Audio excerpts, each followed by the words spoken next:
Задержан житель села Псахара Айба Олег Витальевич, 1993 года рождения. Последний подозревается в сбыте наркотических средств в крупном размере. При личном досмотре у мужчины был изъят сотовый телефон с данными геолокации мест, сделанных так называемых тайных закладок.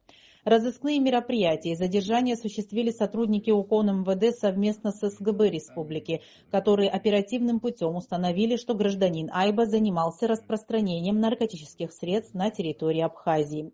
С места ранее сделанных тайных закладок, а именно в селе Яштуха Сухумского района, обнаружено изъято 4 свертка с наркотическим средством метадон и 2 свертка с наркотическим средством мефедрон.